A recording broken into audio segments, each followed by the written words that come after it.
Boa tarde, pessoal. Bem-vindos a mais um Rascunhos Econômicos. Eu sou o Léo. No vídeo de hoje, eu vou falar uma coisa que as pessoas insistem a tampar o sol com a peneira. Inclusive, tem um inscrito aqui do canal que vai vir me encher o saco. Eu gosto muito de você, você está sempre aqui e eu fiz esse vídeo pensando em você, você sabe quem é. Certo? Comentem, curtam, compartilhem. Considere se tornar-se membro. Nós temos os cursos, né, de microeconomia, macroeconomia. Eu iniciei um curso de filosofia econômica e nós temos o nível 2, né, que é o nível rascunheiro acadêmico, que em breve todos os cursos serão apenas para rascunheiro acadêmico. Enquanto nós não finalizamos o curso de microeconomia e macroeconomia, nós temos o nível inicial, vamos dizer assim, que é apenas rascunheiros, tá? Mas, por favor, se tornar-se membro, já torne membro pelo rascunheiro acadêmico, tá certo? Pessoal, hoje nós vamos tratar o quão miserável é o Brasil. Léo, como assim? Nós somos a nona, décima, não sei o que, economia do mundo. Nós temos 210 milhões de pessoas. Né? Durante muito tempo foi 220, né? Mas aí o IBGE contou 200 e tantas milhões de pessoas. Nós estamos no G20. Nós somos a maior economia da América do Sul. Nós estamos no famigerado, né, BRICS. Nós somos uma economia relevantíssima. Somos o quinto, sétimo produtor de carro do mundo. Isso é uma estatística antiga, agora eu não lembro. Nós somos muito relevantes. O Brasil está sempre na frente de qualquer coisa, viu, gente? O Brasil olha que veja, o Brasil é uma das três piores, né, PIB per capita, per capita, por paridade e poder de compra, da onde? Da América do Sul. Nós só temos um PIB per capita melhor do que Bolívia, não, Bolívia e Venezuela. Eu deixo até olhar aqui que eu separei os dados, certo? Se nós pegarmos o PIB per capita por paridade de poder de compra da nossa querida South America, né, nós temos que o Suriname tem um PIB per capita melhor que o Brasil, né, e nós temos um PIB per capita apenas melhor que a Bolívia. A Venezuela não divulga dados, eu estou pegando aqui dados do Banco Mundial de 2023, tá? A Bolívia tem um PIB per capita de 9.884 dólares, certo? E o Brasil um PIB per capita de 19.018 dólares. Isso aqui é PIB constante, são preços constantes de 2000 e são preços constantes de 2021. Léo, o que é preço constante de 2021? Ele desconta a inflação, ele faz um index, né, como seria se todos os preços, se tudo que fosse crescendo, reajustado ao preço antigo, tá? Isso é para fins estatísticos. Por paridade de poder de compra. O que é paridade de poder de compra? Quanto vale o dinheiro naquele país em dólares, mas não por taxa de câmbio. É o que o dinheiro consegue comprar ou não, tá? Beleza. Veja, o Brasil tem um PIB per capita por paridade de poder de compra na casa dos... Na casa não. Dados de 2023, segundo o Banco Mundial, de 19.018 dólares. Constantes de 2021, tá? Nossa querida Bolívia tem um PIB per capita por paridade de poder de compra 9.844 dólares. Só que tem um problema. Qual o problema, Léo? Para a Bolívia? Não, para o Brasil. Se a gente voltar para 2015, o Brasil tinha... Vamos colocar aqui 2014. O Brasil tinha em 2014, isso aqui é 2020 e 2023, tá? Em 2014, nosso querido Brasil tinha um PIB per capita por paridade de poder de compra de 19.183 dólares.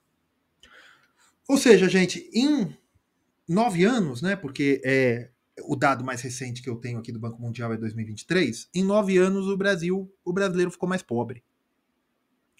A nossa querida Bolívia utilizou esses 9 anos para quê? Para sair de 8.852 dólares per capita para 9.884. Ou seja, a Bolívia cresceu nos últimos 10 anos. O Brasil não cresceu.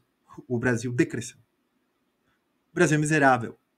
O Brasil é um país miserável. Léo, como é que você diz isso? O PIB per capita atual é 19.018, né?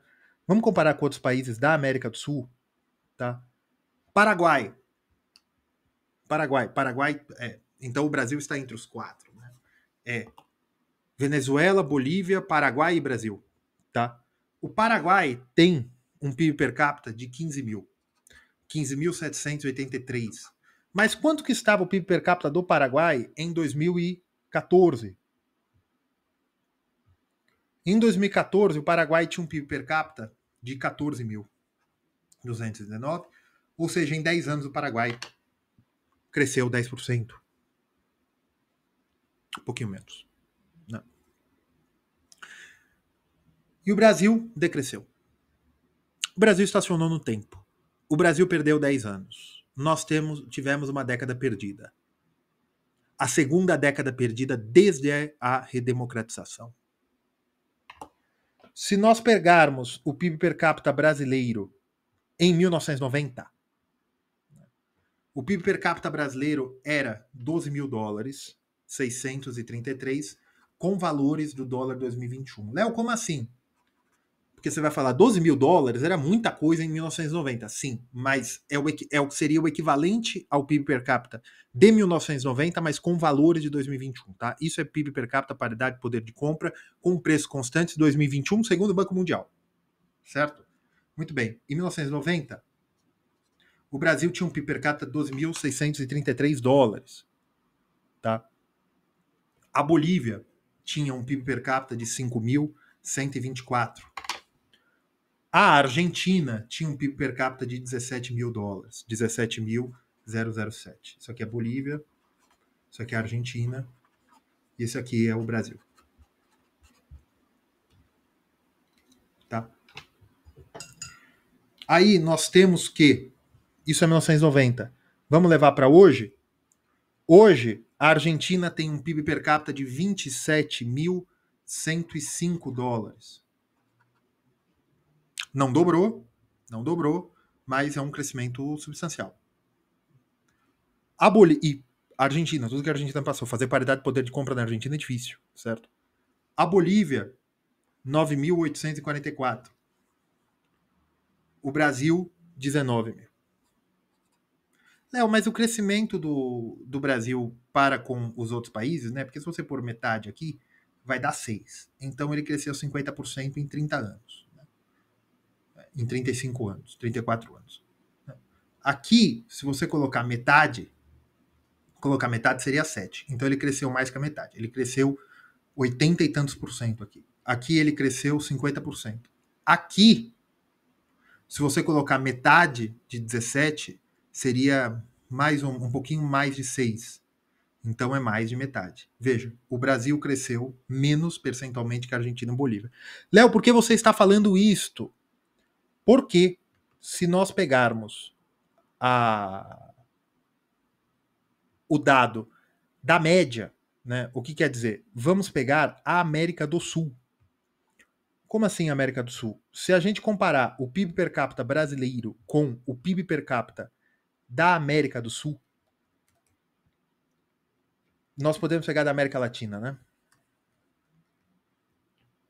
América Latina e Caribe, e nós colocarmos o PIB per capita brasileiro, eu vou passar esse gráfico na tela, tá? De 1990. Vocês podem ver que o aumento do PIB per capita paridade de poder de compra dos países da América Latina e Caribe acompanha muito o do Brasil. Por quê? Porque a América Latina e Caribe deve ter uns 300 milhões de pessoas. O Brasil tem 200. O Brasil tem entre metade e 60%, 70% da população da América Latina. Depois vocês fazem a conta, América Latina e Caribe. Então, o PIB per capita brasileiro puxa a âncora. Né? Por quê? Por que puxa a âncora? Se você vai fazer uma média, né? Eu tenho 2, você tem 10, a média é 6. Né? Porque isso aqui seria 12. 12 dividido pela quantidade de pessoas, então é 6. Por quê? Porque o seu número tem um desvio padrão muito grande. Né? Se a gente fizer aqui, todo mundo tem 2, né? Então aqui nós temos 16. 16 é dividido por 4, é também conhecido como 4. Né? Então eu vou puxando para cá. Quanto mais gente você tiver aqui, mais você puxa para moda. Tá? mais você puxa para a moda. Quanto mais gente com 2, ao ponto que esse 10 se dilui, tá? Muito bem. O Brasil, ele tem a maior parte do peso da conta e ele tem a maior parte da população. Então ele puxa a média. Eu vou deixar esse gráfico aí para passar na tela. Vocês vejam que o Brasil puxa a média do crescimento do PIB per capita da paridade de poder de compra. E se vocês verem, em 2014, o Brasil descola o Brasil de 2009 para frente, ele tinha um PIB per capita maior do que do resto da América Latina e Caribe. De 2014 para cá, o Brasil cai. Ele cai de um jeito que não se via desde 1990, desde a década de 90. E a América Latina e Caribe, mesmo depois da emergência sanitária de 2020, se recupera de uma forma mais veloz que o resto, de uma forma mais veloz que o Brasil. Léo, por que você está falando isso? Porque o Brasil é miserável. O Brasil se põe como um país importante porque tem muita gente. Mas o Brasil é um país miserável. E eu gostaria de colocar um livro, oferecer um livro para vocês lerem. É um livro de Darcy Ribeiro. O Brasil como Problema. Tá? Darcy Ribeiro foi um baita intelectual. E esse livro é um livro... esse link, para vocês verem aí na descrição, é um link afiliado da Amazon. Se vocês comprarem por esse link, vocês dão uma comissão aqui pro canal. Tá? Bem, foi um pouco expositivo esse começo. Aí você pode falar, Léo, paridade de poder de compra não quer dizer nada. Porque se for assim, a Guiana tem um PIB de paridade de poder de compra de 50 mil dólares. É um PIB de paridade de poder de compra comparável. Né? É um PIB de paridade de poder de compra, deixa eu ver aqui para não falar besteira. É um PIB de paridade de poder de compra comparável com República Tcheca, com Coreia do Sul, com Itália, comparável, né? Maior do que de Israel, maior do que da Espanha. Sim, sim. Só que, como nós balizamos paridade de poder de compra? Nós temos que balizar, primeiro, como nós balizamos PIB, paridade de poder de compra? Nós temos que balizar por uma coisa chamada índice de Gini. O que é isso? O índice de Gini calcula toda a riqueza que existe no país, divide faz uma conta matemática, e o número é de 0 a 1. O número 0 significa como se fosse o paraíso na Terra. Todas as pessoas têm a mesma quantidade de sapatos, as mesmas quantidades de garrafa d'água, a mesma quantidade de tecido, tem tudo. Mesma quantidade de dinheiro, e não pode haver nem transação, porque a transação demonstra que alguém tem um pouco mais pecuniariamente que o outro, certo? Então, o 0 é o paraíso socialista na Terra. Todo mundo tem a mesma coisa. Tá? Todo mundo. Isso é o 0. O 1 significa que uma única pessoa é dona de tudo e as outras não têm nada, mas nada mesmo, nem roupa. Tá? O Brasil tem um dos maiores índices Gini deste planetinha azul, cujo nome é Terra. O Brasil tem um índice Gini de 0,52. O Brasil tem as maiores concentrações de renda do mundo. Então, se a gente pegar, né, vou até utilizar aqui, se a gente coloca aqui o PIB per capita boliviano é 9.844 dólares, o brasileiro é 19.018 e o argentino é coisa de 27.105, né? Nós podemos brincar com números para a gente entender o que está acontecendo. Nós vemos o seguinte, o índice Gini boliviano é 0,42. Ou seja, há mais pessoas na Bolívia vivendo com esse valor anualmente do que no Brasil vivendo com este valor anualmente. O Brasil, per capita, os brasileiros são mais ricos que os bolivianos, evidentemente. Só que a Bolívia está progredindo, o Brasil está estacionado. Esse é o problema. Estou falando que a Bolívia é um lugar melhor que o Brasil? De maneira alguma. Estou falando que a Argentina é um lugar melhor que o Brasil? Sim, e não é por causa do Milei. A Argentina é um lugar melhor que o Brasil faz 100 anos. Tá? Vamos pegar, então, o Paraguai. O Paraguai é um lugar melhor que o Brasil? O Paraguai tem isso aqui, né? 15.783 dólares por cabeça. Só que o índice Gini paraguaio é 0,44. Ou seja, há mais paraguaios vivendo com este valor por ano do que brasileiros vivendo com 19.018 dólares. Tá? E cada ponto é muita coisa de diferença, né? Porque não é um número linear, é uma área de uma figura gráfica. Tá? Não é um número aritmético normal. Tá? Não é logaritmo, mas não é um número. Não sei se é logaritmo, mas não é um número aritmético normal. A Colômbia tem um índice Gini pior que o brasileiro, tá? Só que o PIB o PIB per capita colombiano é igual ao brasileiro. A Colômbia também não é um lugar tão bom assim. Tá? Aí, se nós pegarmos o IDH colombiano, o IDH brasileiro é um IDH alto, ele não faz tão feio assim para o resto da América Latina, tá? O IDH colombiano é maior que o IDH brasileiro, o IDH guiano é igual ao IDH brasileiro e o IDH surinamês é um pouquinho menor que o brasileiro. Não é tão ruim assim. Argentina e Chile têm IDH europeu, tá? 0,86, né? O Chile é 0,878. É porque você está comparando com a América Latina. Por quê? A economia dos países da América Latina é muito comparável com a economia brasileira. Por quê? Veja, a Colômbia, o Equador e o Peru não têm uma grande exportação de commodities agrícolas, excluindo a banana e o café, né, do Equador e da Colômbia, respectivamente.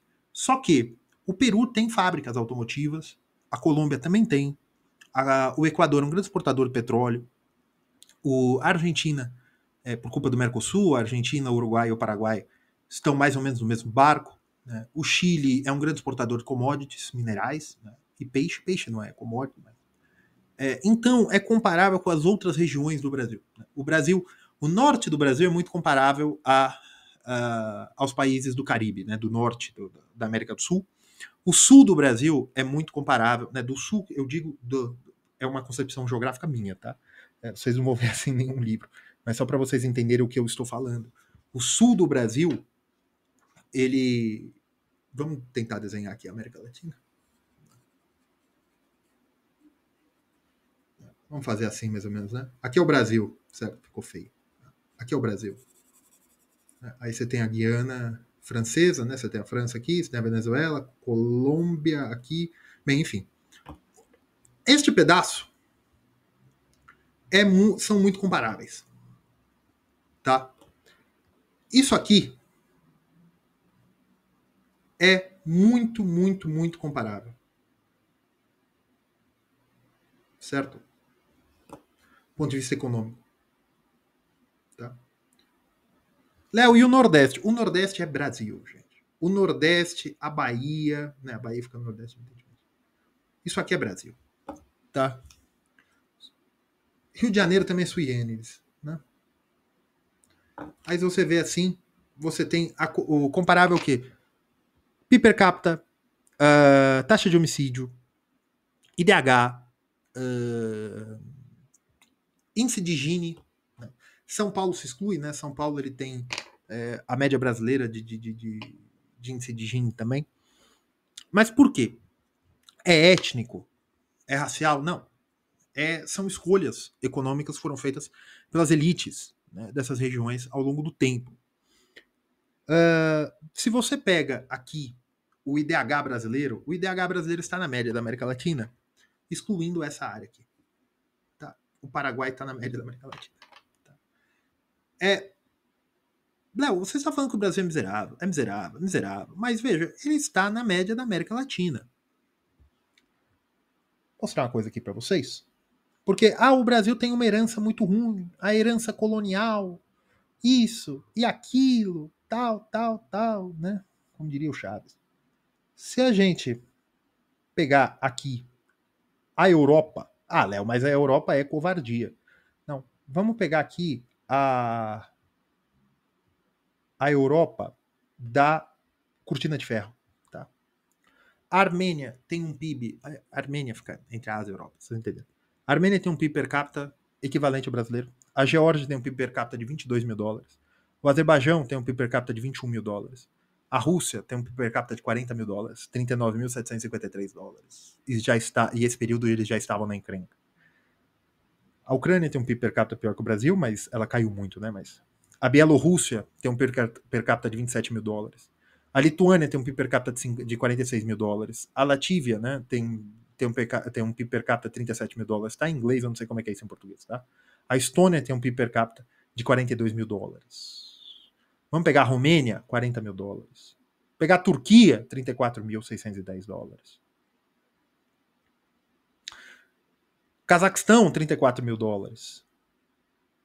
Egito, 17 mil dólares, 16.700 alguma coisa. Ah, Léo, mas o Egito é menos que o Brasil. É.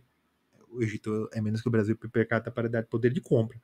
Mas o Egito saiu de um PIB per capita em 1991 de 7 mil dólares. Saiu de um PIB per capita boliviano. Você entendeu o que eu quero dizer? A Líbia caiu bastante, né? Por conta de guerra. Mas vamos falar de lugares que a gente não pensa? Falar de coisas que nós não pensamos? Gabão. Quanto vocês acham que é o PIB per capita paridade de poder de compra do Gabão? O Brasil é 19 mil dólares. No Gabão é 18 mil dólares. 18.703. África do Sul é um PIB per capita menor que o Brasil. São Tomé e Príncipe. Não, Guiné Equatorial, 15 mil dólares. Veja, a gente fica achando que o Brasil é um país importante e, no fim, tem muitos lugares comparáveis ao Brasil. República Dominicana, 23 mil dólares. E assim vai. Esse vídeo tá com nada. Não, quero mostrar para vocês um outro índice. Um outro índice muito importante. Gross National Income, né, GNI. É a renda bruta nacional pessoa, né, que são os nacionais que têm renda e mandam por remittance e podem mandar por transferência bancária, né, isso nós chamamos em inglês de remittance, para o brasileiro, né, remitente, alguma coisa assim. Veja, a renda per capita brasileira por GNI é 18 mil dólares. A colombiana é 18.600. Ou seja, um colombiano... Por quê? Porque o produto nacional bruto colombiano é maior que o brasileiro. Por cabeça, evidentemente. E você vê o argentino, são 25 mil dólares.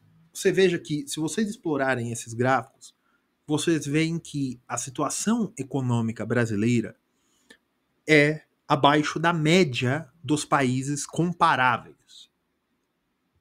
Que são países que são democracias imperfeitas, né, como disse o outro. São países que estão há 30 anos mantendo essa democracia imperfeita, países com a mesma taxa de analfabetismo, países com a mesma taxa de urbanização. Tá? Se nós pegarmos um outro índice, que o Brasil é um dos campeões, que é o índice de homicídios. Abaixou bem, tá? Opa, homicídios. Abaixou bem. Antes de 2018, era sempre a casa de 30 homicídios, 31, né? Antes de 2018, antes de 2019, era 31 homicídios a cada 100 mil habitantes. Isso era coisa de 50 a 60 mil pessoas com morte violenta por ano no Brasil. Hoje abaixou um pouco, tá na casa dos 45, 46, né? Mas agora a taxa é 20,6. É uma das maiores do mundo. Tá?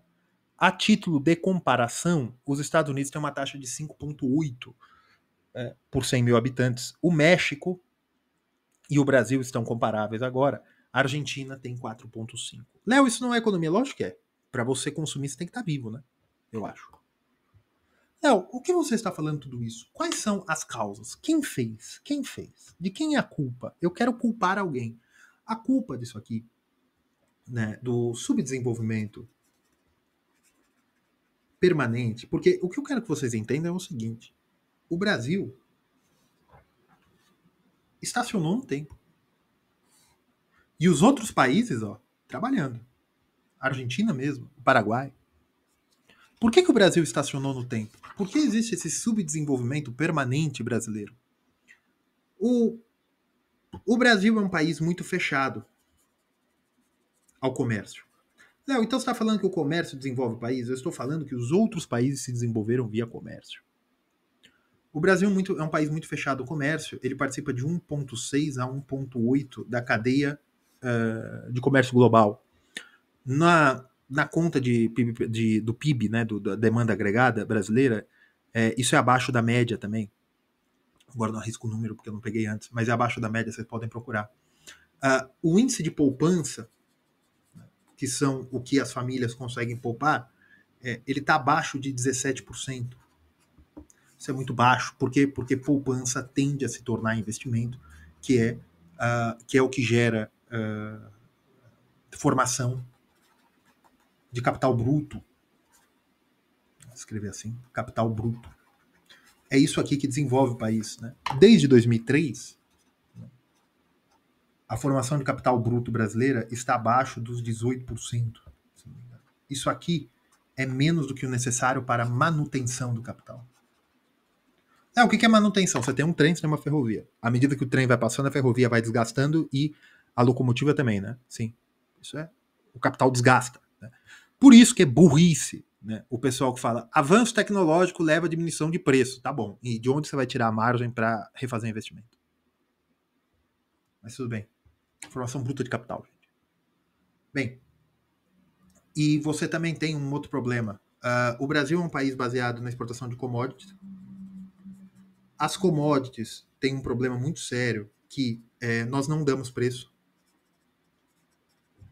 Se você pegar tudo que o Brasil ganhou, né, que em terminologia econômica nós vamos chamar de receita, se você pegar toda a receita brasileira em café, né, café bruto, né, tudo que o Brasil conseguiu vendendo café, né, tem um país que não tem um pé de café, que se chama Alemanha, que fez uma receita maior do que toda a receita do Brasil vendendo café, e consistentemente, alguns anos empata, outros anos um pouquinho menos, mas normalmente é maior apenas vendendo café industrializado. Como assim café industrializado? Café solúvel. A Alemanha tem um pé de café. E como é que a Alemanha consegue isso? Ela compra o café do Brasil, da Colômbia, do Vietnã, transforma em cápsulas e vende essas cápsulas para o mundo inteiro, a tecnologia e o royalty. E isso faz a Alemanha lucrar mais. A Alemanha não vai precisar usar recurso hídrico, não vai ter ninguém enchendo o saco que a Alemanha está desmatando o meio ambiente, não precisa de tanta energia assim do ponto de vista fóssil, porque não precisa de tantos caminhões indo por essas ladeiras de Minas Gerais para colher café. Você não tem problema de colocar um trabalhador no campo e desgastar a saúde dele, né, trabalhando na lavoura. Não sei se pode chamar cafezal de lavoura, né? Trabalhar no cafezal. E você tem o maior incentivo para a formação de engenheiros técnicos, né? E a quantidade de capital necessária para a manutenção dessas companhias de café, a própria empresa é só reposição de capital e você gera um negócio chamado pesquisa e desenvolvimento. Mesma coisa. Você tem, por exemplo, o Brasil é um dos maiores produtores de minério de ferro, mas ele não é o maior produtor de aço. Por quê? Porque não existe, no Brasil, capital financeiro para a produção de metalúrgicas, siderúrgicas. As nossas metalúrgicas e siderúrgicas são da época da Segunda Guerra Mundial. É lógico que tem a formação que o capital vai se renovando, esse tipo de coisa, mas você não teve um aumento de uma plataforma de exportação. A Coreia do Sul, isso é verdade, a Coreia do Sul e a China na década de 50 eram mais pobres que o estado mais pobre do Brasil. Tiveram ajuda, tiveram isso. E por que o Brasil não pode ter ajuda? Por que o Brasil não pode pegar dívida externa para fazer isso? Tá, Léo, e de quem é a culpa e o que nós podemos fazer? Olha, o que nós podemos fazer, né, como brasileiros? Guarulhos é uma ótima opção sempre. O JK em Brasília também é uma ótima opção. Guararapes também é uma ótima opção. O Galeão, né, que é o Internacional do Rio de Janeiro, também é uma ótima opção. Se você é ali da região sul, tem a fronteira seca, não tão seca, né? A única fronteira seca do Brasil, ali na região, é com o Uruguai, né? Mas você tem ali 3 países para você escolher. Léo, por que você fala assim? Porque, veja, o que nos trouxe até aqui? Na época da ditadura, o Brasil teve um regime ditatorial, evidentemente, mas ele teve um planejamento, um plano. E esses planos foram feitos via planos econômicos e também tinha um plano geopolítico, né? O que a elite político-militar brasileira queria do país, queria do Estado. Com a redemocratização, o que a elite brasileira quer do país? A elite brasileira quer ser aceita por seus pares. Por isso que as sanções americanas são tão ruins, tá? Qual é o sonho de um filho de milionário no Brasil? Ele ser aceito por seus coleguinhas em Nova York. É esse o sonho de um brasileiro. O sonho de um brasileiro milionário, né, ou bilionário, é ser aceito. Esse é o complexo do brasileiro. O brasileiro quer aceitação. O brasileiro quer ser que todo mundo saiba que ele é lindo, cheiroso e que no Brasil tem as melhores praias do mundo. Futebol, caipirinha, Neymar, né, esse tipo de coisa. O Neymar o Neymar já me livrou de cada enrascada, vocês não fazem ideia. Morando fora do Brasil, né? Um guarda de fronteira ou um motorista de táxi meio mal encarado tarde da noite pergunta de onde você fala Brasil. Neymar, Pelé, Roberto Carlos. É sempre assim. Tá? Então, Roberto Carlos também me livrou de muitas enrascadas. Mas veja, por que o Brasil tem esse complexo? Tem essa coisa que a elite brasileira quer ser aceita? Isso quem vai te contar é a literatura brasileira. Coisa que está em falta também. Porque, veja, antes da Inglaterra dominar o mundo, a Inglaterra era o celeiro de santos da Europa, e naquela época santos eram teólogos que eram os filósofos. A Inglaterra, na Revolução Industrial, antes dela ter o apogeu econômico, ela teve o apogeu científico.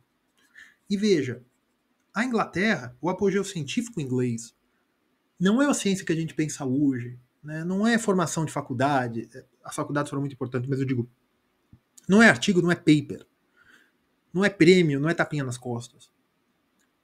Eles desenvolveram toda a ciência da termomecânica. Eles desenvolveram a máquina a vapor, eles desenvolveram todas essas técnicas. Os Estados Unidos também se desenvolveu pela literatura e pela ciência. A Alemanha também. Mas veja, não é educação pública e de qualidade que vai te fazer isso. É a elite econômica, é a elite intelectual que vai dar o rumo em que depois vem a elite financeira econômica, que vai ser influenciada pela elite intelectual, que vai dar o capital necessário para isso. E isso vai organizar o resto, né? A base da pirâmide. Qual é o objetivo nacional brasileiro hoje? O que o Brasil quer? O Brasil quer exportar carcaça de frango. O Brasil quer vender café, milho, quer vender ração animal, quer vender soja e não quer que o preço da gasolina seja muito alto. Léo, você está criticando o agronegócio sustenta o Brasil. Isso não é muito verdade. Isso não é muito verdade. O que sustenta o Brasil é a economia interna. Por conta da nova matriz, né, do tripé macroeconômico, que é fruto das elites brasileiras pós-ditadura militar, que a maioria são as mesmas pessoas, né, na redemocratização, você teve voltado para a estabilidade. Estabilidade o quê? Político-econômica. A estabilidade econômica passava por controle da inflação. Eu sei que vai ter gente que vai falar que a inflação é não sei quantos por cento, que o IPCA está errado, não importa. Mas pergunte para os seus vovós, para as suas vovós, para os seus papais, para as suas mamães. A inflação brasileira hoje é muito mais controlada do que era. Então você tem uma estabilidade de preço, você tem, através do controle da inflação, você tem um marco regulatório financeiro comparável e até superior a os países europeus e aos Estados Unidos. Né? Você tem uma estabilidade financeira do setor financeiro, por exemplo, o que é o CDI que você aplica seu rico dinheirinho? É que hoje os bancos eles têm que ter liquidez diária. Os bancos têm que ser líquidos diariamente. Mas de 30 em 30 dias. Então o sistema financeiro brasileiro é super moderno. as faculdades e as universidades brasileiras, querendo ou não, elas dialogam com o mundo inteiro. O Brasil está plenamente inserido no Atlântico, né? Geograficamente, evidentemente, mas o Brasil é voltado para o dinheiro americano e para a intelectualidade europeia. Só que qual intelectualidade europeia? A intelectualidade europeia que formou o pessoal que fez, né, a redemocratização, que é o trabalhismo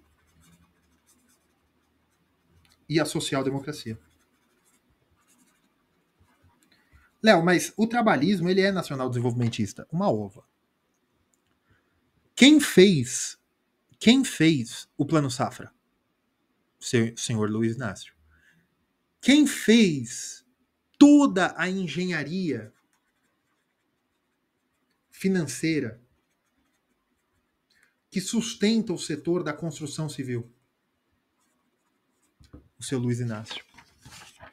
Veja, gente, para vocês entenderem a economia brasileira hoje, vocês têm que entender 2 governos. 3. FHC 1, FHC 2 e Lula 1. Léo, por que não Lula 2? Porque o Lula 2, ele utilizou medidas contracíclicas keynesianas, ou neo-keynesianas, que Dona Dilma olhou e falou, nossa, nacional-desenvolvimentismo. Só que todos esses aqui, incluindo o Lula 2 também, porque o que o Lula 2 fez foi um contracíclico para a crise financeira mundial. O que eles fizeram? Eles reformaram, esses 3 governos, reformaram totalmente a estrutura político-econômica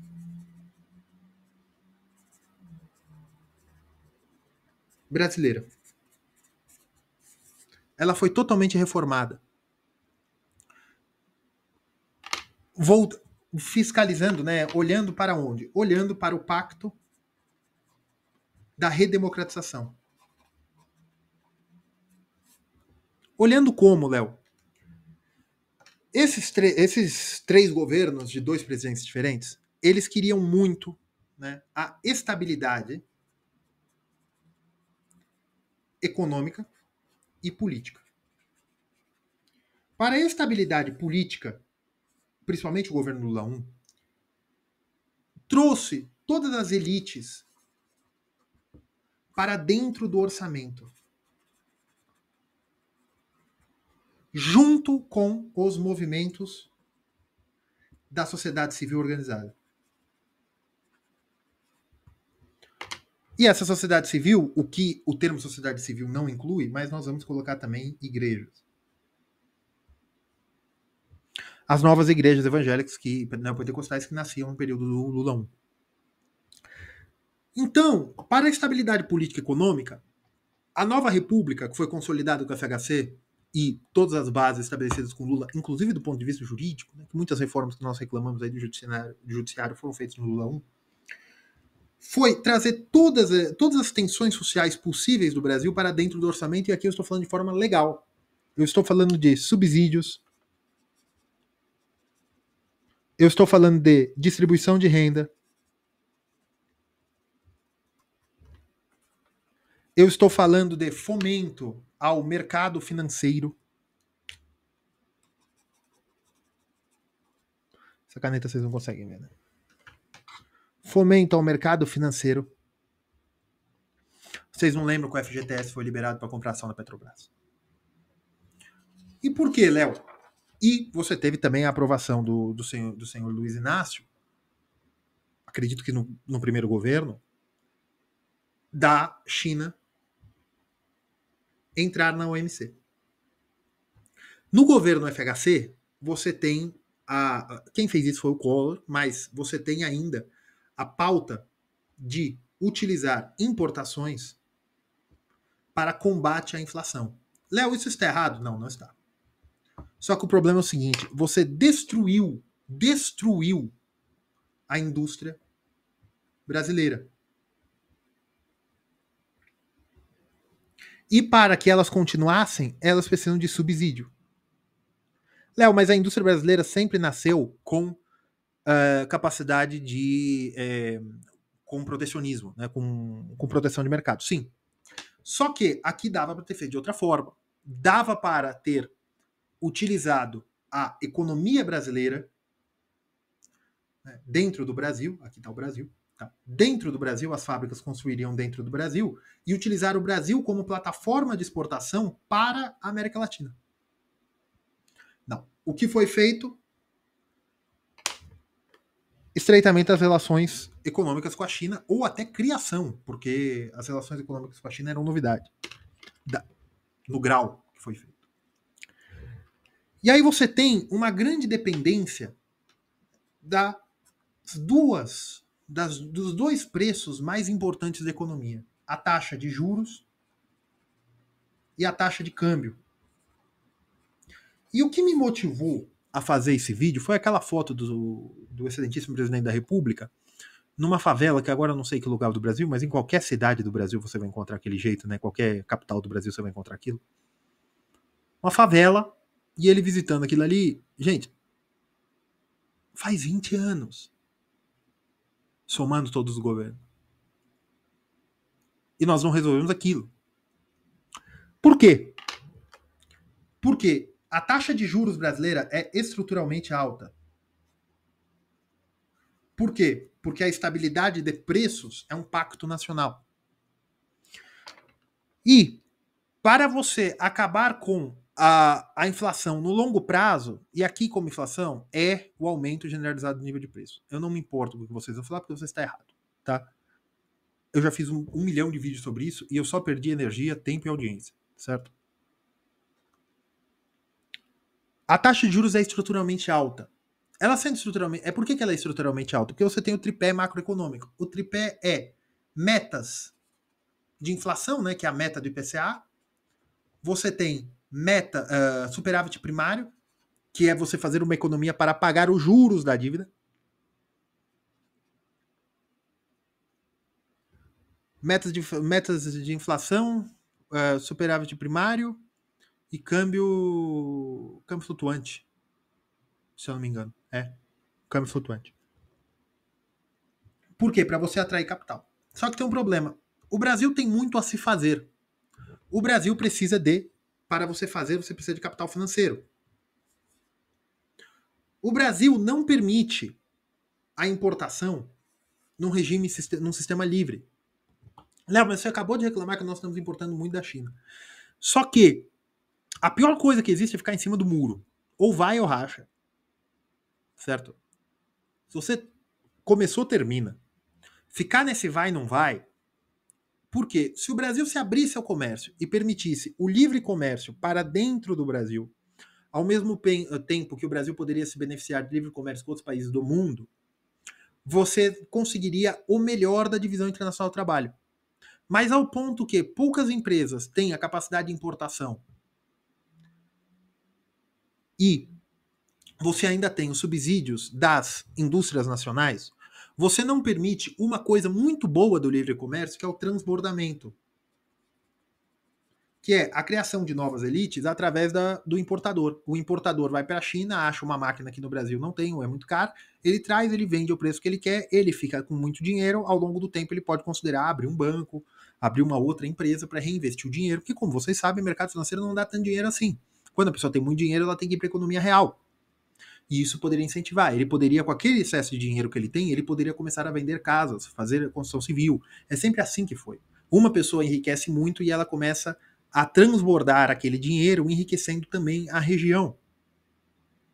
Você também poderia ter mais oportunidades com o livre comércio de pesquisa e desenvolvimento para mercados brasileiros. Como? Como vocês sabem, os carros brasileiros são muito ruins. Já foram piores. Só que, se você... as grandes marcas europeias, né, de luxo, as alemãs, elas têm uma dificuldade porque o clima brasileiro é muito distinto. Se elas tivessem a liberdade de exportar 50, 60 mil carros por ano para o Brasil, com toda certeza do mundo, elas teriam um departamento aqui, não para ficar montando carro, elas teriam um departamento aqui para adaptação de peças. Em vez de eles contratarem operários aqui no Brasil, eles contratariam engenheiros mecânicos. Léo, você tem algo contra o operário? Não, mas à medida que o engenheiro mecânico começa a ganhar dinheiro, e você tem uma casta de engenheiros mecânicos, você tem uma casta de engenheiros que tenham trabalho mais ou menos garantido, porque há um fluxo de indústrias do mundo inteiro tendo escritórios aqui para adaptar a produção, você começa a desenvolver laboratórios de ponta.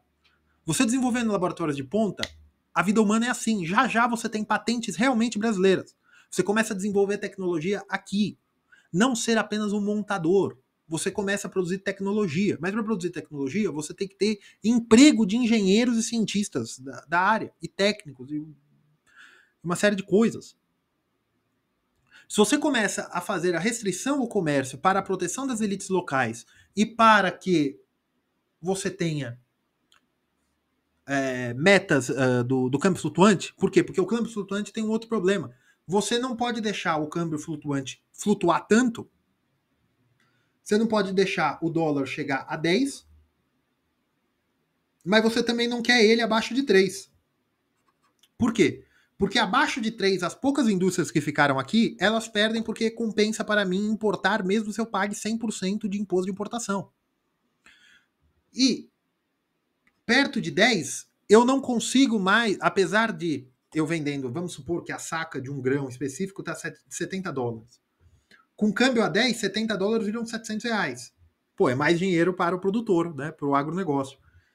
E para as fábricas também. A fábrica consegue vender uma televisão $300, vai virar R$3.000 uma televisão que hoje, que por paridade de poder de compra, não é 1.500. Certo? Certo. Só que você tem um problema muito grande se você faz isso. Você precisa, veja, para você se desenvolver, você tem que importar. Você tem que importar máquinas, equipamentos e importar gente. Você tem que importar técnicos. Você tem que importar engenheiros, você tem que importar professores. E por mais que nós temos bons aqui, nós temos que fazer intercâmbio. O Brasil é muito fechado com o mundo. O brasileiro médio não sabe falar português, quem dirá inglês. E veja, e muitas vezes quando o brasileiro sabe falar inglês, que nem quando vocês corrigem o meu, vocês sabem fazer a pronúncia muito bonitinha, que nem vocês aprenderam na sua escolinha da esquina. Mas se eu colocar um telefone para um russo falando inglês, um árabe falando inglês, um italiano falando inglês, para falar no telefone com vocês, para vocês fecharem um contrato de importação, vocês tremem, porque vocês só sabem fazer a pronúncia direitinho da esquininha, da escola de esquininha que vocês aprenderam. O brasileiro é arrogante. O Brasil é um dos países mais assassinos do mundo, é um dos países mais velhos em taxa de idade, acho que o Uruguai é um pouco maior, mas não importa, do que, e o problema também é que o Uruguai já é um país rico. E nós temos, e é um país pobre. O Brasil é um dos países mais pobres da América do Sul. O Brasil traz a média de riqueza da América do Sul para baixo. Por quê? Por escolhas políticas que se refletem na economia. Por quê? Porque isso aqui não é bom para o país, não é bom para o desenvolvimento e não é bom para o seguinte. Por que não é bom? Porque você está gerando um negócio chamado diáspora brasileira. Há milhões de brasileiros deixando o Brasil na década. E a maior parte dos brasileiros que deixam o Brasil são bacharéis, técnicos, mestres e doutores. Mais de 50% dos que saem têm esses títulos. Sendo que a média no Brasil é menos de 30%. E quem sai do Brasil? Brasileiros de 18 a 30 anos. Que é justamente a pessoa a pessoa economicamente ativa na melhor fase. Que custa menos para o Estado através do SUS, essas coisas. E a educação pública brasileira também é uma demanda de uniformização, é uma demanda de diminuir as desigualdades, esse tipo de coisa, só que ela não funciona. Não funciona porque a técnica está errada. Toda técnica de educação tem que ser a mais autônoma possível, ela tem que ser descentralizada. Mas eu não vou entrar em educação, mas só para... E é isso, nós vamos continuar. Em 10 anos nós perdemos 10 anos. Em 10 anos vocês ficaram bravos aí, se vocês tivessem colocado. Aí o empresariado brasileiro, a classe média brasileira, o fenômeno novo rico, Se você tivesse $100 em 2024, você ia e deixasse no CDI, nominalmente ele rendeu, foi para 700, tal. Não, só que em dólar você teria 104. Ah, mas foi por causa da pandemia, foi por causa disso, foi por causa daquilo. Gente, sempre tem alguma coisa. Sempre tem alguma coisa. Sempre tem. Na década de 90 foi a crise da dívida, foi a crise do México, foi a crise da Rússia, e aí vai. Depois você tem a crise do .com, né, do .com, que foi a bolha da internet. Depois você tem os ataques lá terroristas nos Estados Unidos. Depois você tem a guerra ao terror. E vai indo. Sempre tem alguma coisa. Sempre tem alguma coisa para vocês inventarem. Agora vai ser do assédio comercial e político que os Estados Unidos estão fazendo contra o Brasil. Sempre tem alguma coisa. Não existe segurança. There's no such thing as security. Não existe segurança. Economia é isso. Um país de 200 milhões de pessoas que perde a diáspora ano a ano, que os brasileiros saem do Brasil, e quem sai do Brasil é a classe média para alta. É a média para alta, que vai embora. Os ricos ficam, porque é um paraíso, você ter dinheiro no Brasil é um paraíso. Você põe seu carrinho blindado, o Brasil é o maior vendedor de carros blindados do mundo. A indústria brasileira, quanto você tem de tudo no Brasil? Você tem 4, 5 bancos. Você tem 3 operadoras de internet e relevantes de internet e telefone, se você pegar os centros. Né? Cada centro tem as suas 3 ali preferidas. É um mercado altamente monopolizado. O capital financeiro via empréstimo é subsidiado. Né? Plano Safra, BNDES, né? E outros planos. Aí. Você tem também o crédito para construção civil, Minha Casa Minha Vida, via FGTS ou poupança. Não há livre comércio, as pessoas não podem ser livres para empreender. Ah, mas Léo, também a taxa de juros está 15%. A taxa de juros está 15% porque é um negócio chamado o seguinte, hiato inflacionário. O Estado toma tantas coisas da população via impostos e via atividade econômica que a taxa de juros tem que ser altíssima. E o Estado é um tomador preferencial. Quem vai emprestar para mim, sendo que pode emprestar para o governo a 15%? Para emprestar para mim vai pedir 20, 30. E assim vai. Léo, qual é a solução? A solução para isso aqui é um novo plano ou uma nova visão de Brasil. Léo, você tá falando para abandonar a democracia? Não, longe de mim, não quero ser preso. O que eu tô falando é o seguinte, o brasileiro, ele tem uma mentalidade altamente marxista. Altamente histórico-dialético. Né? Materialismo histórico-dialético. O Brasil tem não um complexo vira-lata. Antes fosse que o brasileiro achasse que o Brasil é uma porcaria. O brasileiro ama o Brasil. O brasileiro ama o Brasil. Eles acham que é a melhor coisa do mundo. Né? 500 mil de homicídios por década.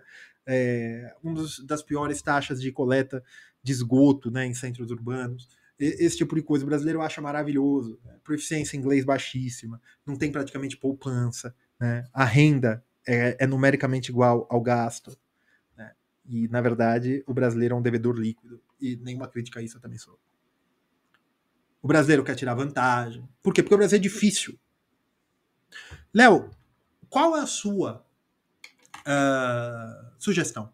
A minha sugestão é o seguinte: abrir o comércio. Abrir o comércio. O brasileiro tem comerciantes muito bons. O Brasil tem comerciantes muito bons.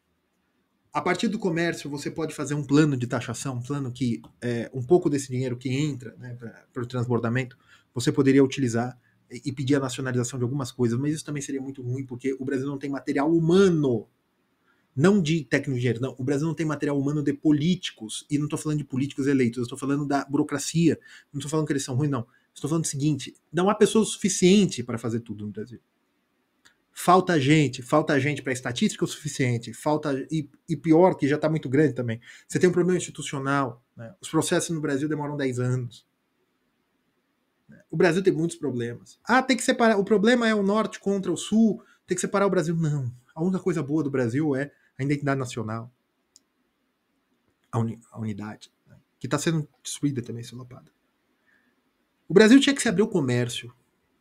O Brasil tinha que atrair internacionais que têm muito dinheiro.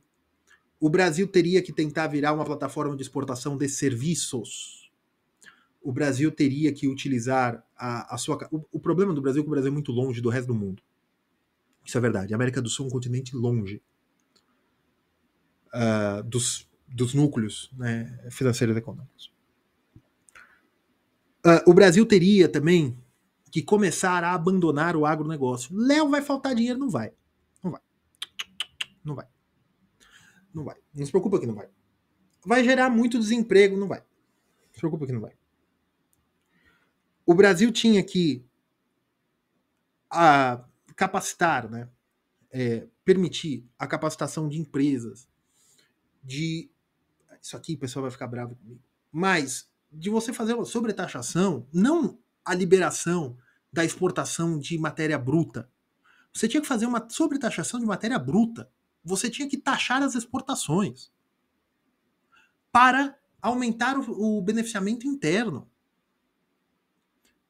Mas vão me chamar de doido. Mas para você forçar, e fora outras coisas, mas o problema é que, uma coisa muito interessante, ninguém reclama disso aqui.